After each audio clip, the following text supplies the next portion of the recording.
नमस्कार, मैं हूं आलोक मोहन नायक। आज चूं चूं की गप्पों के इस विशेष एपिसोड में आप सबका स्वागत करता हूं। चूं चूं की गप्पों में हम एक सीरीज चलाने वाले हैं पेरेंटिंग को लेकर। आज का जो विशेष सेशन है, आज का जो विशेष सत्र है, वो है कि आप बच्चे से स्ट्रेस कैसे शेयर करें। अगर आपको लगता है कि आपके बच्चे स्ट्रेस में है, तो उसके क्या साइन हो सकते हैं, कैसे पता लगे। क्योंकि सिर्फ लोग जो ज्यादातर बातें साइकेट्रिक वाले कहते हैं कि बच्चा गुमसुम है, चुपचाप है, किसी से कोई बात नहीं कर रहा, तो आपको पता लगता है कि वो स्ट्रेस में है। बल्कि और बहुत सारी चीजें हो सकती हैं जिससे आपको पता लगता है कि बच्चा स्ट्रेस में है। तो उसका स्ट्रेस आप किस तरह से शेयर कर सकते हैं, और वो क्या काम पेरेंट्स करें जिससे बच्चे को फ्री हो बात करने के लिए अपने पेरेंट्स के साथ। तो हमारे साथ अलग अलग विशेषज्ञ हैं, हम आपकी एक एक लोगों से बात कराते जाएंगे। सबसे पहले हमारे साथ हैं डॉक्टर प्रतिभा रॉय। आप बाल भारती स्कूल में करीब 20 साल टीचर रही हैं, फिर उसके बाद आपने अपना खुद का स्कूल शुरू किया। आप इकोनॉमिक्स में एमए हैं, और इसके साथ साथ आप इंग्लिश लिटरेचर में भी एमए है, मतलब दो अपोजिट सेक्शन। अंग्रेजी साहित्य में भी आप एमए है, इकोनॉमिक्स में भी आप एमए है। इसके अलावा तीसरी एक और चीज आप में है, आप पेंटर भी, यानी आप बच्चों को पूरी तरह से अच्छे समझती हैं। मैडम, सबसे पहले हम आप ही से शुरू करेंगे। आप किसी बच्चे को अगर एबनॉर्मल बिहेवियर देखती हैं, या देखती हैं कि वो स्ट्रेस में है, तो कौन सी चीजें हैं जिससे आपको लगता है कि बच्चा स्ट्रेस में है, परेशान है, दुखी है, कोई चीज छुपा रहा है। डॉक्टर प्रतिभा देखिए, राय। पहले तो राइट ऑन द ऑनसेट मैं ये कहना चाहूंगी कि कोई पेरेंटिंग एज सच कोई भी एक्सपर्ट हो ही नहीं सकता है पेरेंटिंग का। Every child is individual and none of us as parents are expert or perfect at it. Every situation is different. सब सिचुएशन अलग अलग है, सब बच्चों का हैंडल करने का स्टाइल भी अलग है, पेरेंट्स का कैसे करते हैं वो भी अलग है। और आपका जो क्वेश्चन है कि अगर कोई बच्चा स्ट्रेस में है आपको कैसे पता चलता है, तो वो एक तो बच्चा लाइक लॉस्ट फील करते हैं, दे आर वेरी जी। लॉस्ट। एंड आप उनसे इंटरेक्ट भी कर रहे होंगे, बात कर रहे होंगे, पर आपको उनके फेस से पता चल जाता है या उनके मैनरिज्म से, बॉडी लैंग्वेज से पता लगता है कि वो कहीं और हैं, किसी और दुनिया में हैं, they are not actually physically there. तो you can make out that there is something going on in their mind, और वो शायद मौका ढूंढ रहा है कहने के लिए या छुपाने की कोशिश कर रहा है, जो भी सिनेरियो हो, मैडम, तो उसे एक पता। बात, ब्रिजिंग कैसे करती हैं आप, है ना, बच्चे में और आपके बीच में एक संवाद स्थापित हो, एक ब्रिज स्थापित हो। आप टीचर हैं, आपसे बच्चा डरता है, लेकिन आप कैसे उपाय करती हैं कि वो आपसे दोस्ती में आपको सब चीजें बताने लगता है। तो ब्रिजिंग आप कैसे करती हैं? ब्रिजिंग तो देखिए, डे टू डे कॉन्वर्सेशन से, हंसते हुए, बोलते हुए, कभी भी उनको एक इंस्ट्रक्शन, हमेशा like we are not instructors. हम लोग जो एज ए टीचर हम लोग मान लेते हैं कि हमें बस इंस्ट्रक्ट करना है या प्रवचन देना है या उनको हमें लेक्चर करना है कि और dos and don'ts of life समझाना है। ऐसे नहीं होता है। बच्चे उनको जो है वो चीज को नहीं समझ पाते हैं। उनको लगता है कि अरे आए, वो एक अलग सेशन हो गया, डूज एंड डोंट्स हम लिख लिए और फिर हो गया खत्म। आपको एज अ फ्रेंड, जैसे कि वो खेल रहे हो तब कैसे बात करेंगे, आज उनके लेवल पर उतरना पड़ता है। अगर वो बच्चा डिस्टर्ब है तो आप, हो सकता है आपको तो भाव तो जाएंगे ही कि हाँ वो डिस्टर्ब है, तो डिफरेंट एग्जाम्पल्स देके अपने बारे में कह के कि भाई मैं भी ऐसे जब चाइल्डहुड में ऐसे थी तो मैं कभी कभी परेशान होते थे तो मैं जाती थी अपने। मैडम, आपने कहा कि लेवल में उतरना पड़ता है, ये थोड़ा बताइए ना। देखिए, आप एक तो एग्जांपल दे सकते हैं कि like I normally what I say, you know when I was a kid and I was your age, I was facing certain problems. School में शायद बुलिंग होती थी, और मुझे भी लाइक मे बी जैसे बॉडी शेप के वजह से काफी बच्चे बुली होते हैं। तो इफ आई कैन जज that, I can tell them that this is a very normal feature and you can come out with it if you want to. Thank you ma'am, आपके हम पास फिर से अवेलेबल हैं आगे बात आगे करने आएंगे। के हमारे साथ लिए। प्रियंका द्विवेदी ऐड हुई हैं। हेलो। प्रियंका ने डिजास्टर मैनेजमेंट में एमबीए किया है। आप ज्योग्राफी में एमए हैं, आप बीएड हैं। आप एनजीओ के साथ काम करती हैं, और आप पेरेंटिंग एक्सपर्ट में से एक हैं।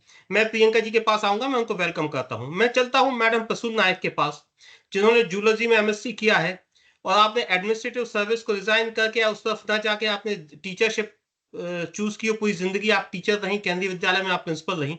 मैडम नायक, हम आपसे 2-3 बातें जानना चाहते हैं। पहली बात, वो कौन कौन से स्ट्रेस है जिसका प्रतिभा मैडम ने जिक्र किया, जो अब बच्चों में पाए जाते हैं, माने बच्चे किन चीजों को लेके परेशान होते हैं। आप टीचर की एंगल से हम जानना चाहेंगे कि बच्चे कौन से एंगल हैं जो घर में जिन चीजों से परेशान रहते हैं वो टीचर को बताना चाहते हैं।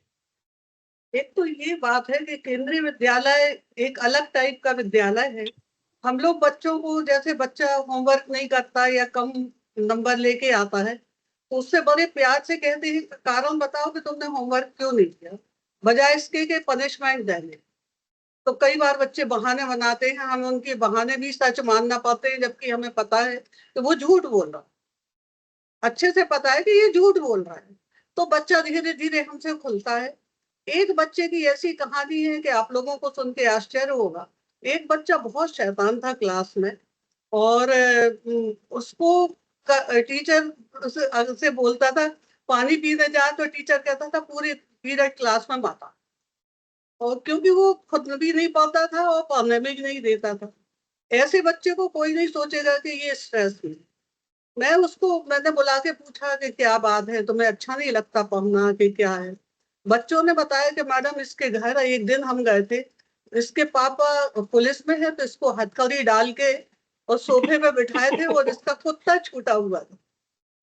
अब मुझे आज तो हंसी आ रही है, लेकिन उस दिन मैं बहुत दुखी हो गई, क्योंकि जो आता था उस बच्चे को या तो मारता था या डांटता था, क्योंकि वो पढ़ने में भी कमजोर था, घर में भी पिटता था।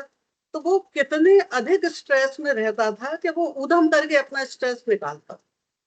कौन सोच सकता है कि ये अपना स्ट्रेस रिलीज करने के लिए ये दूसरे बच्चों को डिस्टर्ब करता।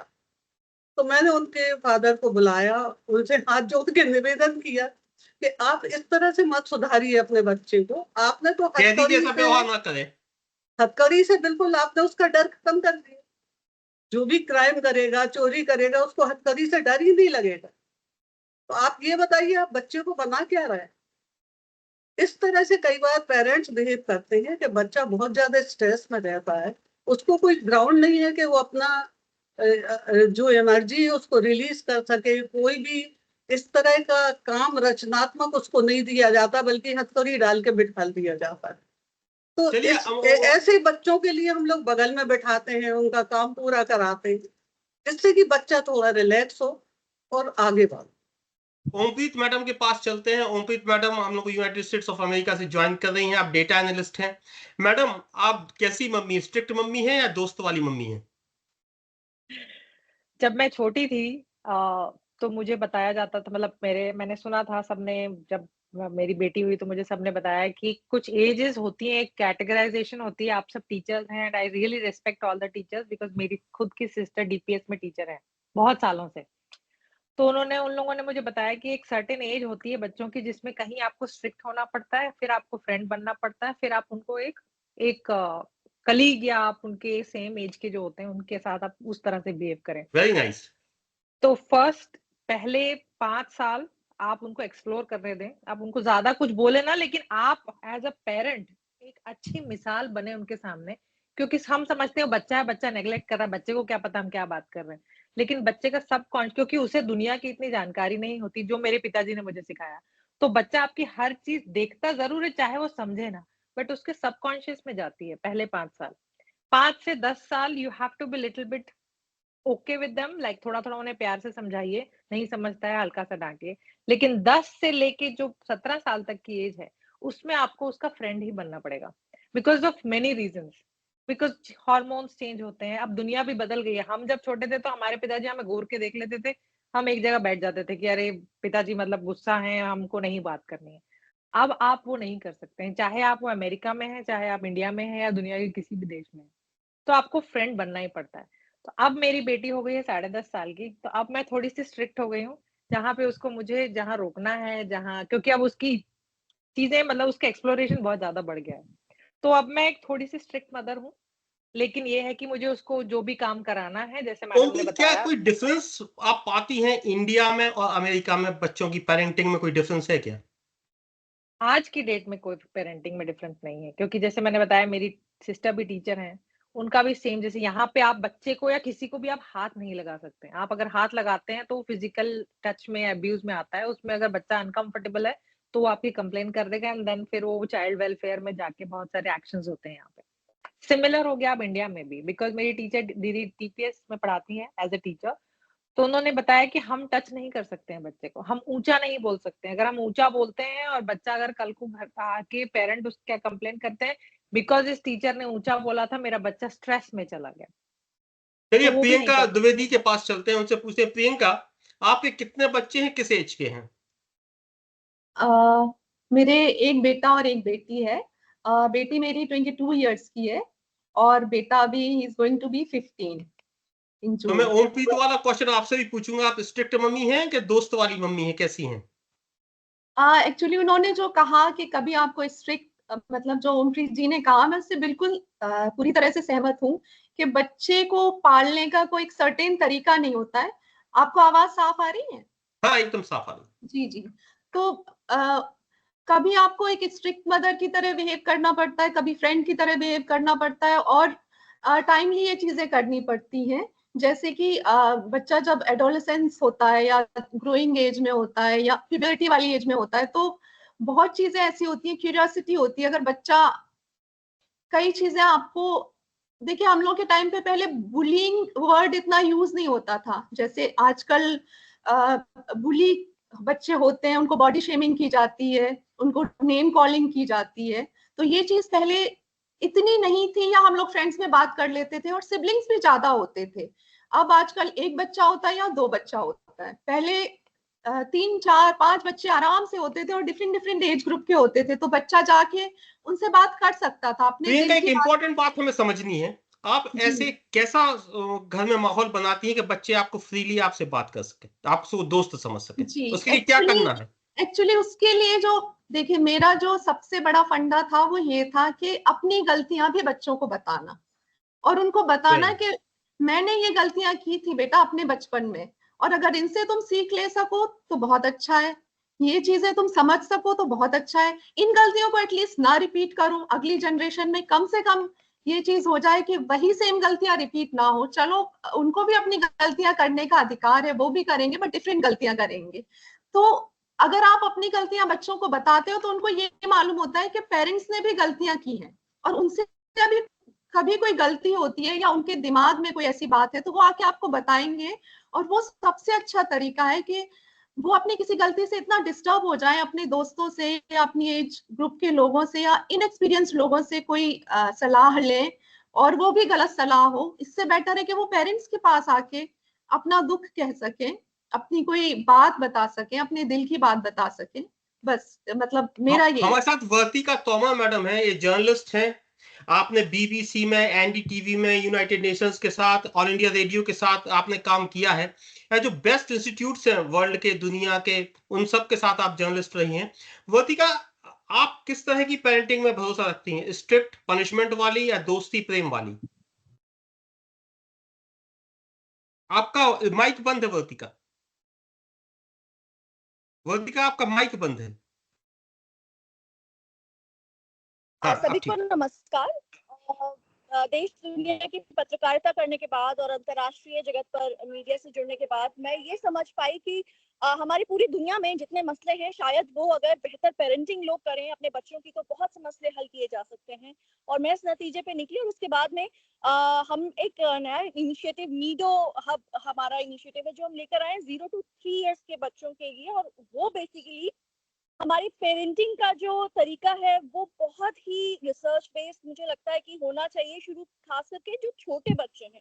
मैं खास करके आप सभी का ध्यान आकर्षित करना चाहूंगी कि जो नवजात बच्चे होते हैं और 3 साल तक का जो बच्चा होता है, अक्सर हमारे समाज में उनको बहुत ही एक तरीके से इग्नोर कर दिया जाता है, और ये सोचा जाता है कि ये बच्चा है, इसको क्या ही पता होगा, इसको क्या ही आता होगा, और उस पर खास करके क्या ही ध्यान दिया जाए। लेकिन हम जो वो नवजात बच्चा है उसको अगर हम एक छोटे बच्चे की तरह ना देख के एडल्ट इन मेकिंग की तरह अगर हम उसको देखें कि आज जैसा हम उसके साथ बर्ताव करेंगे वैसा वो बड़ा होकर नागरिक बनेगा और व्यक्ति बनेगा, तो हम शायद उस बात को बेहतर तरीके से समझ पाएंगे। इनफैक्ट जो 70% जो इंसान का जो दिमाग होता है, जो ब्रेन होता है, वो 0 to 3 years की उम्र में परिपक्व हो जाता है। 70% दिमाग 0 to 3 इयर्स की उम्र में बच्चा अपना डेवलप कर लेता है, और ये वो अनकॉन्शियस मेमोरी होती है उस बच्चे की, जो जीवन भर उसके कॉन्शियस मेमोरी का भी बेस बनती है। बहुत सारे डिसीजंस हम एडल्ट लाइफ में लेते हैं जो हमें भी नहीं पता होता है हम क्यों कर रहे हैं, हमारे साथ ऐसा क्यों हो रहा है, लेकिन उसका बहुत सारा जवाब अनकॉन्शियस माइंड में छुपा हुआ होता है, और वो अनकॉन्शियस माइंड बच्चे का 0 to 3 इयर्स में डेवलप हो रहा होता है। एक तो चीज ये। दूसरा बात ये कि अगर हम ये सोचे कि हम कैसे, क्योंकि छोटे बच्चों के पास जबान नहीं होती है, लेकिन ऐसा नहीं कि वो एक्सप्रेस नहीं कर पाते हैं। पेरेंट्स को ये समझने की जरूरत है कि अगर वो अपने बच्चे को अच्छे से ऑब्जर्व करें, अगर वो अपनी पर्सनालिटी पे थोड़ा सा काम करके, थोड़ा संयम रख के, और पूरे घर परिवार की चिंताओं से मुक्त होके एक पल भी अगर अपने बच्चे को अच्छे से ऑब्जर्व कर पाएंगे पेरेंट्स, तो ये जान पाएंगे कि बच्चा किसी ना किसी तरीके से कम्युनिकेट करता है, चाहे वो उसकी बॉडी लैंग्वेज हो, चाहे वो उसका एक्सप्रेशन हो। अगर बच्चे को कुछ अच्छा नहीं लग रहा है तो वो तुरंत बताएगा। तो वर्तिका, एक बात बताइए, आपने जो एक इम्पोर्टेंट इशू उठाया और सब जिससे समाज को मतलब है, हम सबको मतलब है, वो है खराब पेरेंटिंग। आपने जो कहा खराब पेरेंटिंग से क्या नुकसान होता है समाज को? देखिए, खराब पेरेंटिंग का सबसे बड़ा जो नुकसान होता है, अगर मैं एक सबसे बड़ी बात तो ये बोलूं कि हमारे लाइफ में अगर दो तरीके से इसका जवाब दिया जा सकता है। खराब पेरेंटिंग का सीधे सीधे असर खराब नागरिकों के संख्या बढ़ने पे उसका असर आता है। अगर कहीं ना कहीं मैं कहूँ कि खाली जो समाज में बुराइयां हैं, क्या वो केवल सरकार की जिम्मेदारी है? नहीं, कहीं ना कहीं वो परिवार की भी जिम्मेदारी है, पेरेंट्स की भी जिम्मेदारी है, जो शायद हम कहें कि कोऑपरेटिव और कोलैबोरेटिव, या कहें कि मोर पेशेंट अगर हम लोग नहीं तैयार कर पा रहे हैं। और मैं कहूंगी कि इसमें पूरी तरीके से पेरेंट्स की भी गलती नहीं है। क्यों? क्योंकि पेरेंट्स अगर खुद बहुत बिजी हैं, अगर सरकार और समाज और बिजनेसेस ये मान के चलते हैं कि वर्तिका, ये जो बात है इसको थोड़ा एलाबोरेट करिए, इस बात को थोड़ा बताइए अच्छे से। क्या वर्किंग वुमन अच्छी पेरेंट होती है? क्या आपने जैसे कहा ना कि बिजीनेस, इसको थोड़ा एलाबोरेट कर बताइए। देखिए, वर्किंग वुमेन बहुत अच्छी पेरेंट हो सकती हैं, और वर्किंग वुमेन मैं कहती हूँ कि वर्किंग वुमेन ज्यादा अच्छे प्रोफेशनल सिटीजन्स तैयार कर सकती हैं, क्योंकि बच्चा जब बचपन से अपनी माँ को वो प्रोफेशनल अवतार में देखता है और देखता है कि कितने प्रोफेशनल तरीके से, कितनी जिम्मेदारी से आज के टाइम पे जो आज की जो जनरेशन है, जो जेनजी है जनरेशन, उसके ऑफिसेज में, कॉर्पोरेट ऑफिसेज में सबसे बड़ी जो प्रॉब्लम उनके साथ सामने आ रही है वो ये कि किसी भी चीज को लेके वो बहुत ज्यादा जिम्मेदार नहीं है, किसी भी चीज पे उनको भरोसा नहीं किया जा सकता है, प्रोफेशनलिज्म की कमी है वहां पे। और ये शायद हाँ, मतलब एक्सेसिव टेक्नोलॉजी के एक्सपोजर में, या जो 30 सेकंड्स की रील देखने का नतीजा जो बचपन से बच्चों के ऊपर आता है कि उनका अटेंशन स्पैन ही नहीं है उतना कि वो कंसंट्रेशन से लंबे समय तक वर्तिका, आप बहुत इंपॉर्टेंट पॉइंट्स उठा रही हैं। तो जो आपने एक रील वाली बात बताई है, हम ओमप्रीत मैडम से पूछेंगे, वो यूनाइटेड स्टेट्स ऑफ अमेरिका से हमारे साथ हैं, कि अमेरिका में कल्चर ज्यादा होगा। ओमप्रीत मैडम, बच्चों को स्क्रीन टाइम से आप कैसे बचाती हैं? और वो क्या नेट पे देखें, इंटरनेट पे क्या देखें, क्या ना देखें, रील अच्छा बुरा सब हो सकता है, तो इससे कैसे आप बचाती हैं? ये स्क्रीन टाइम आप अवॉइड तो 0% नहीं हो सकता, क्योंकि आज का समाज और आज की जो रिक्वायरमेंट है वो है ही स्क्रीन। क्योंकि हमारे यहाँ के तो बच्चों को स्कूल का काम भी उनके आईपैड पे दिया जाता है। तो हम ये लिमिट कर सकते हैं कि मैक्सिमम जो फिजिकल एक्टिविटीज है, जैसे स्पोर्ट्स है, या इवनिंग्स में उनकी क्लासेस हैं, या जैसे मैं अगर रनिंग करने जा रही हूँ तो मैं अपनी बेटी के साथ एक ले मिनट में जाती आपको हूँ। डिस्टर्ब कर रहा हूँ, एक मिनट के लिए। वर्तिका मैडम, अगर आप जाना चाहें तो जा सकती हैं, हम आपके लिए बहुत बहुत थैंक यू बोल रहे हैं कि आप एक बिजी शेड्यूल में से। मैं जाने से पहले एक बात कहना चाहूंगी कि मैं जानती हूँ, मैं समझती हूँ कि आज के टाइम पे बच्चों को टेक्नोलॉजी से, मोबाइल से लंबे समय तक बचा के नहीं रखा जा सकता है, लेकिन अगर खास करके जब वो अनकॉन्शियस माइंड उनका डेवलप हो रहा है, 0 to 3 इयर्स के बच्चों को या 5 साल तक के बच्चों को अगर मोबाइल के, रील्स के और यूट्यूब चैनल्स पे दिखाए जाने वाले कूड़ा कंटेंट से अगर उनको बचाया जा सकता है, इसका असर उनके दिमाग पे शायद आपको आज नहीं समझ में आएगा, लेकिन जब वो बच्चे बड़े होंगे, जब बोलने लगेंगे, जैसे लैंग्वेज वो एक्वायर करेंगे वैसे ही बोलेंगे, जैसे एक्शंस वो बचपन से देखेंगे, नॉर्मलाइज जिस तरीके का कल्चर वो पाएंगे उस तरीके की ही चीजें सामने आएंगी। अगर वो एक बार थैंक यू समझदार हो वर्तिका जाते मैम, हैं, उनको सही थैंक यू, आपने अपने बिल्कुल रास्ते में से हम लोग सही को गलत ज्वाइन की किया, अगर वी उनको आर भावना थैंकफुल। जग जाती है तो बिल्कुल मेरी 2 साल की बच्ची है, अभी तक मैं आपको बता सकती हूँ हमने उसे मोबाइल से दूर रखा हुआ है और कोशिश करने पर ये संभव है। और अनकॉन्शियस माइंड बच्चों का अगर बचाया जा सके टेक्नोलॉजी के बुरे प्रभाव से, तो ये हमारे सबके लिए बहुत अच्छा होगा, पेरेंट्स के लिए। Thank you ma'am, thank you ma'am. Ompreet ma'am sorry, आप प्लीज कंटिन्यू करें। वर्तिका मैम को कहीं जाना था तो इसलिए हमने आपको डिस्टर्ब किया। जी Ompreet no ma'am no please problem. Continue. जी बिल्कुल। तो जैसे मैं बता रही थी कि मैम ने जैसे बताया, वर्तिका मैम ने, कि अगर अवॉइड कर सकते हैं तो बेस्ट, बट आप जैसे एक सर्टेन एज के बाद जब वो स्कूल जाने लगते हैं तो थोड़ा सा मुश्किल हो जाता है, क्योंकि हम खुद बच्चों को सुलाने के बाद 10 मिनट जरा देख लें, हम खुद मोबाइल देखते हैं, तो उनको आप 100% मना नहीं कर सकते, लेकिन आप उसको उनको डाइवर्ट कर सकते हैं। जैसे शाम को मैंने अपने बच्चे को 1 डेढ़ घंटे की स्विमिंग के लिए डाला है। She is in a school team, तो वो डेली प्रैक्टिस करने जाती है। उसके बाद हम थोड़ा 1 घंटा बैठ के पढ़ते हैं दोनों जने। फिर वो जब पढ़ लेती है तो उसको मैं बोलती हूँ चलो तुम नीचे जाके एक्सरसाइज कर लो, क्योंकि हमारे यहाँ नीचे जिम का थोड़ा-सा इक्विपमेंट है। तो हम उसके साथ आपको खुद इन्वॉल्व रहना पड़ेगा। जो पेरेंट्स अगर इन्वॉल्व नहीं हो रहे हैं बच्चों के साथ, उन बच्चों के साथ प्रॉब्लम है कि उनको दे दी जाती है स्क्रीन कि लो बेटा तुम जो करना है करो, मेरे को परेशान मत करो। और ऐसा नहीं है कि वो पेरेंट खराब है। हो सकता है वो पेरेंट पे वर्क प्रेशर ज़्यादा है, या वो पेरेंट के लाइफ में कुछ और बात चल रही है, वो अपने बच्चे पे ध्यान नहीं दे पा रहे। बट मुझे लगता है कि अगर ये पेरेंट एक्सक्यूज ना ले अपने काम को एज एन, अब वहाँ प्रायोरिटी डिपेंड करती है कि आपके लिए क्या प्रायोरिटाइजेशन ज्यादा है, आपका बच्चे की लाइफ या आपका अपना काम।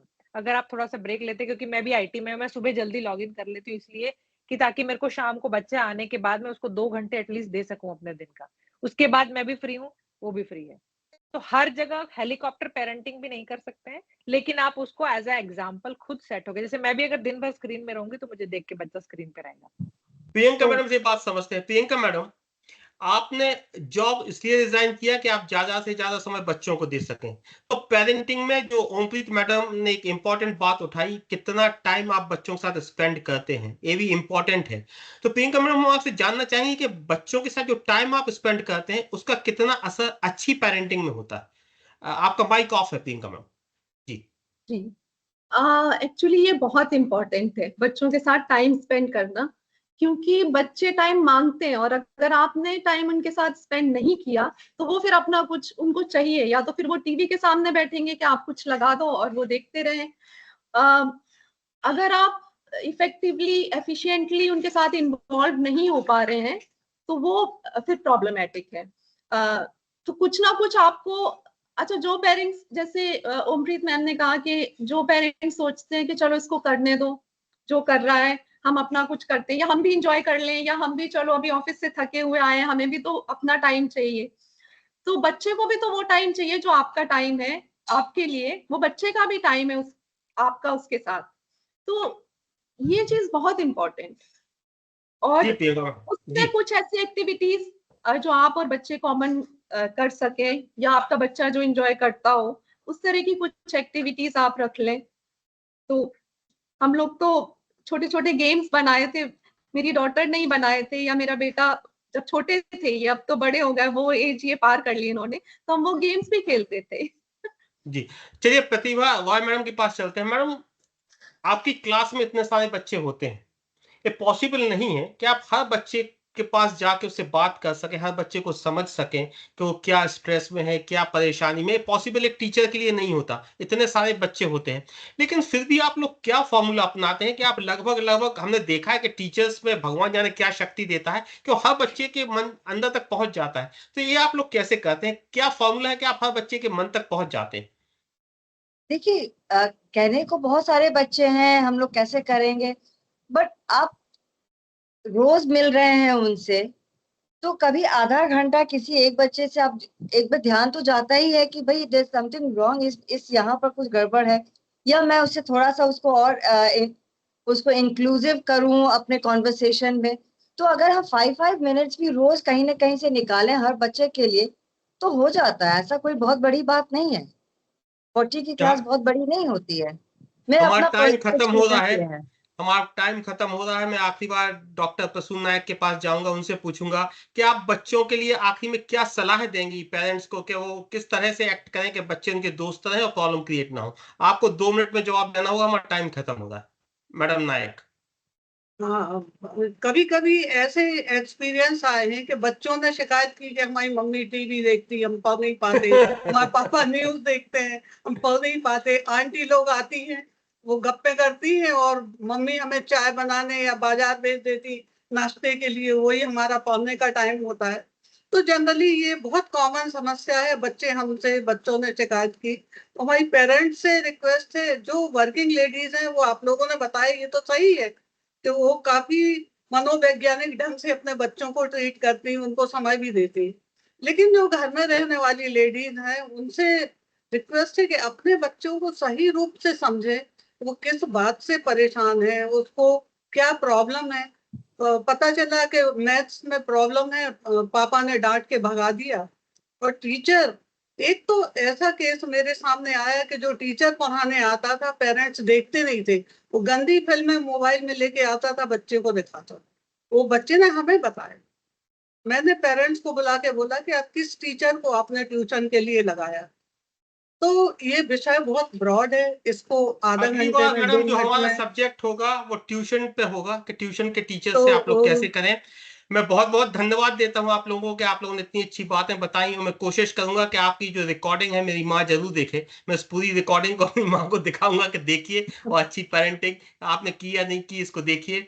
और मैं आप सब लोगों का बहुत बहुत धन्यवाद करता हूं, अभिनंदन करता हूं, शुक्रिया करता हूं। ये सीरीज हमारी 1 हफ्ते तक चलेगी, हम अलग अलग इश्यूज उठाएंगे।